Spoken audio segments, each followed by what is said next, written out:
అందరికి నమస్కారం అండి. ఇందాక ఒకటి బీజేపీ ఎన్నికల ప్రస్థానం అని చెప్పి ఒకటి ఫోటో పెట్టినా కదా. అందులో ఒకసారి మీరు 2014 ఓ ఆ లైన్ని గమనించండి. 2014లో 31% ఓట్లు కేవలం బీజేపీకి, మొత్తం దేశవ్యాప్తంగా పోలైన ఓట్లలో వచ్చిన ఓట్ షేరింగ్ 31%. దా 31%కే 282 సీట్లు గెలిచింది బీజేపీ.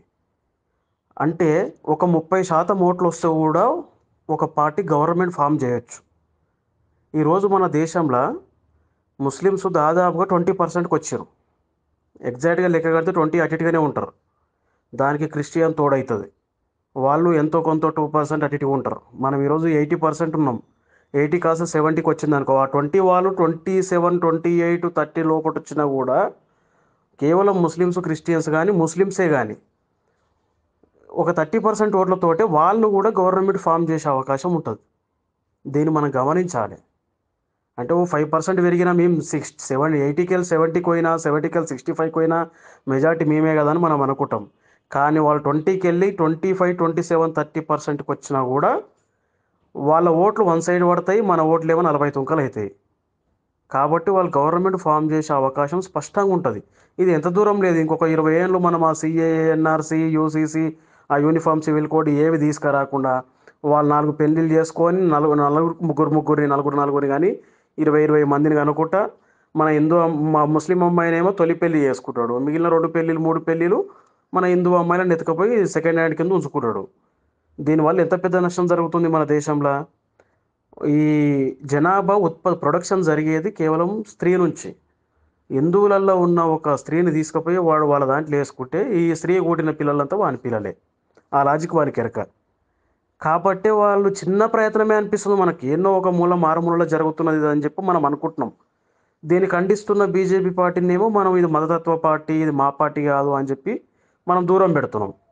ఇది చాలా ప్రమాదకరం. ఇది ఎంత ప్రమాదకరం అంటే భవిష్యత్తులో ఒక 20 ఏళ్ళ 30 ఏళ్ళ తర్వాత ఇప్పుడు ఉడుతున్న చిన్న చిన్న ఆడపిల్లలు ఉన్నారా మనకు, ఆ పిల్లలందరినీ ఇక ఇందాక పైన మెసేజ్ పెట్టినా కదా, మనమే దిగుతుండి వాళ్ళకి ఇచ్చి పెళ్ళిళ్ళు చేయాల్సిన దౌర్భాగ్యం వస్తుంది. ఇది గమనించండి మీరు. గమనించి కనీసం ఈ ఒక్కసారి, ఎందుకంటే ఈ ఒక్కసారి అని ఎందుకు అంటున్నానంటే బీజేపీ భయంకరమైన చట్టాల ప్రక్షాళన జరిగేది ఈ టర్ములోనే ఉంది. ఈ టర్ములో మనకు కావాల్సిన మంచి చట్టాలన్నీ వస్తాయి.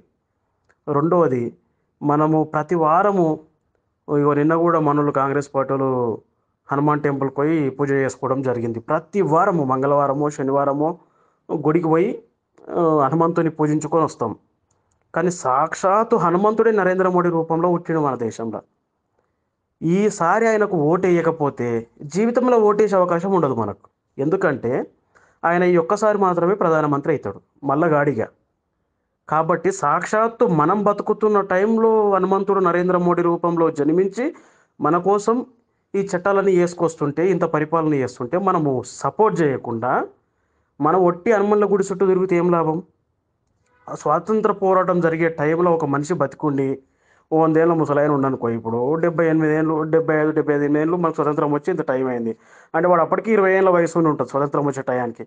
వాడు ఏ పోరాటం చేయకుండా స్వతంత్రం అంటేనే నాకు తెలియదు, నేను మా ఇంట్లో ఉన్నా తిన్నా పన్నా మా బాయికాడ పని చేసుకుని అన్నాడు అనుకో, నువ్వెంత బేకారిగాడవరా, ఆ రోజు బతికుండి కూడా పోరాటం చేయలేవా అని చెప్పి మనం అనుకోమా? సేమ్ ఈరోజు ఇంకో 50 ఏళ్ళ నాటికి చరిత్ర చదువుకునే పిల్లలు, మన మనమనలో మునిమనమనలో ఇంకో మన బిడ్డలో చరిత్ర చదువుకునే టయానికి మనము కూడా ఉండి, ఆ రోజు నువ్వు ఉన్నావుగా తాత, నువ్వు ఎందుకు నరేంద్ర మోడీకి ఆ రోజు సపోర్ట్ చేసినావా చేయలేవా అని క్వశ్చన్ అడిగే పరిస్థితి భవిష్యత్తులో రాబోతున్నది.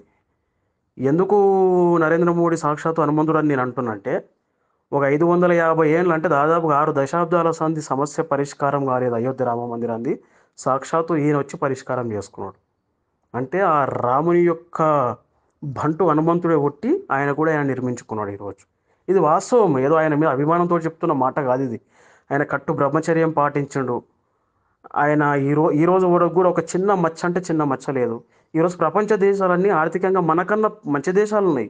అమెరికా కానీ, జపాన్ కానీ, ఈ చైనా కానీ, బ్రిటన్ కానీ ఆల్మోస్ట్ మనకన్నా మంచి దేశాలే ఆర్థికంగా. అవి ఆల్రెడీ అభివృద్ధి చెందిన దేశాలు. మనం చూసి ఎందుకు దండాలు పెట్టాలి? వంగి వంగి దండాలు ఎందుకు పెట్టాలి? నరేంద్ర మోడీ కన్నా పవర్ఫుల్ ప్రధానమంత్రులు కూడా ఉన్నారు మన దేశంలో. వాళ్ళందరికీ ఎందుకు వంగి దండాలు పెట్టలేరు? అంటే ఈయన ముఖంలో తేజస్సున్నది. ఈయన ఒక్కసారి ఎదురు పడితే వంగి దండం పెట్టాలని అనిపిస్తుంది వాళ్ళకు. అంటే ఇక్కడ సాక్షాత్తు దైవ స్వరూపం అన్నమాట. ఆ దైవ స్వరూపం వాళ్ళకి కనిపించి వాళ్ళు గౌరవిస్తారు.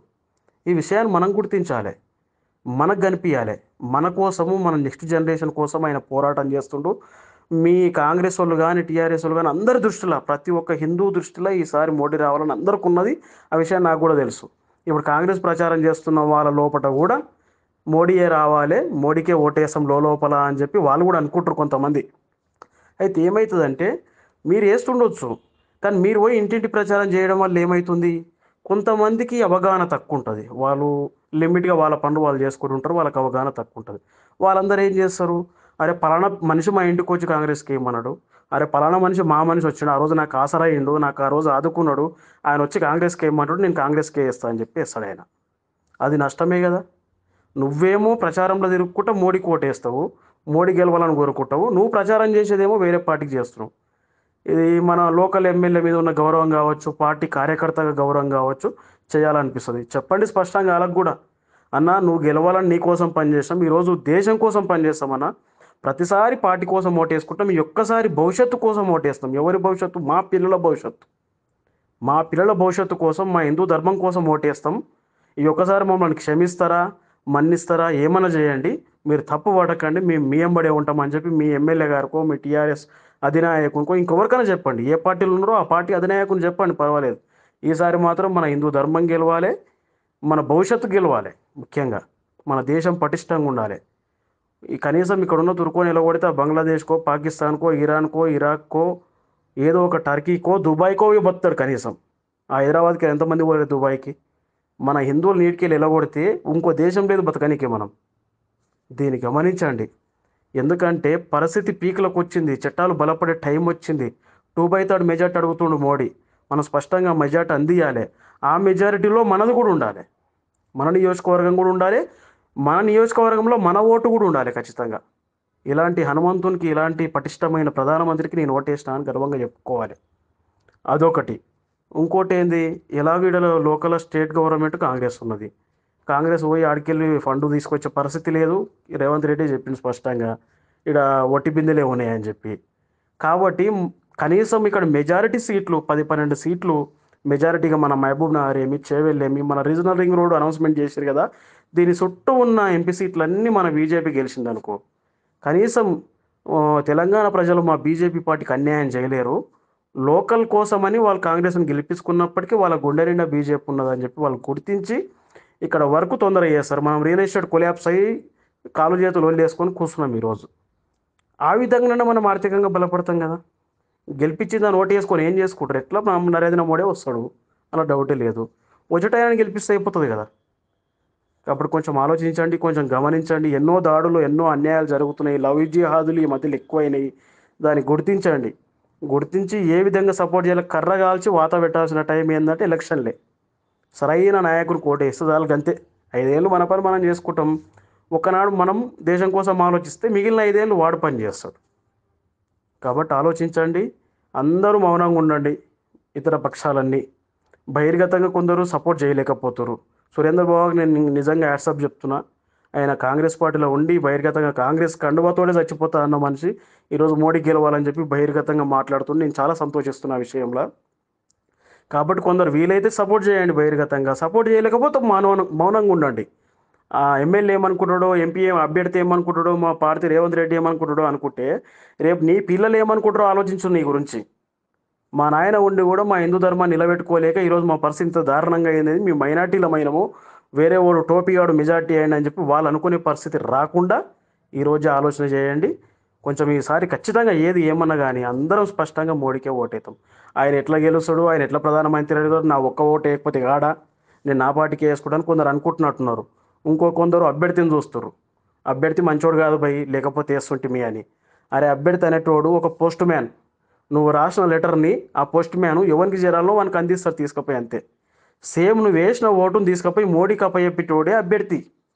కాబట్టి అభ్యర్థిని చూడకండి దయచేసి, మోడీని చూడండి, మన ధర్మాన్ని చూడండి. ఖచ్చితంగా ప్రతి ఒక్కరి ఓటు ఈసారి బీజేపీకి ఇవ్వడాలని మనస్ఫూర్తిగా కోరుకుంటున్నా. పోలింగ్ డేట్ ఎన్నడో వస్తుందా, పోలింగ్ ఎప్పుడు స్టార్ట్ అవుతుందా, ఆ ఉదయమే పోయి ఓటేద్దామా అని చెప్పి ఉత్సాహంతో ఎదురు చూస్తున్న వ్యక్తిని నేను. నాలాగానే ప్రతి ఒక్కరు ఎదురు చూస్తున్నారని నేను భావిస్తున్నా. ఈసారి మాత్రం పార్టీ కోసము, మీ వ్యక్తుల కోసం కాకుండా భవిష్యత్తు కోసం, మన పిల్లల కోసం, మన ధర్మం కోసం ఓటేసుకోవాలని చెప్పి భావిస్తున్నా. మీరు అలాగే నిర్ణయం తీసుకుంటారని చెప్పి ఆశిస్తున్నా. కాబట్టి ఒకటి గమనించండి, ఒక్క వారం మిస్ అయితే మళ్ళా వారం గుడికి పోతాము. కానీ ఒక్కసారి మిస్ అయితే జీవితంలో మళ్ళీ ఓటేయలేము ఆయనకు. ఇదొక్కటి గమనించి నిర్ణయం తీసుకుంటారని చెప్పి కోరుకుంటున్నాను. ధన్యవాదాలు. జై హింద్. భారత్ మాతాకి జై.